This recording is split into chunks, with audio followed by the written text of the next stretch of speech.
idea of going out into nature to do art history, more like a natural historian would. This is unusual. If you want to understand the always complex nature of a particular space, you must first be immersed in that space.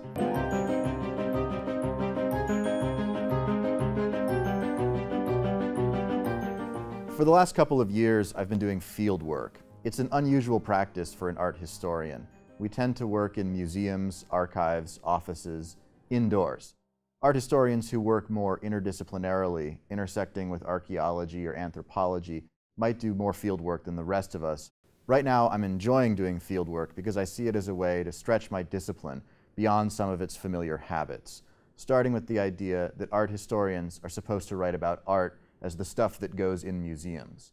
It seems completely reasonable to me to write about a lake like the Salton Sea, which is a man-made product, a result of human artistry applied to nature and bound up with aesthetic sensibility. My hope is that art history will prove itself capable of saying things about nature that other disciplines don't or can't. As a photographer interested in the cultural landscape, fieldwork is embedded in my practice. I've been doing fieldwork for most of my career. The creation of a photograph is primarily a process of observation and representation, and I believe that this too is really the nature of fieldwork. What has changed for me recently is the inclusion of much more diverse set of strategies for both active observation and representation, the adoption of a much more interdisciplinary approach to fieldwork. Most of my field work has taken place in deserts, and deserts are good for this purpose because they're profoundly honest places. Water is so scarce in them, so nearly everything is oriented toward it as a result. There's legibility in that, which makes deserts open and straightforward in a sense. But they're also deeply strange and mysterious places. On the one hand, we're taught that deserts are wastelands, empty and useless, so we can seemingly do anything there, and people do some odd things in the desert. On the other hand, it turns out that deserts are incredibly useful spaces, and we leave innumerable marks in them as we make use of what we find there. This gives me a lot to research and a lot to talk about.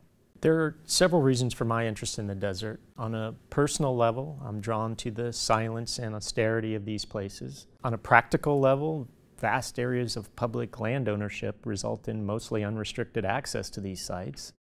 But perhaps most significant to the work itself is, as Robert states, the legibility of the desert landscape. A photograph is often described as indexical, meaning that there is a direct relationship between the image itself and the real circumstances that existed in front of the camera when that photograph was created.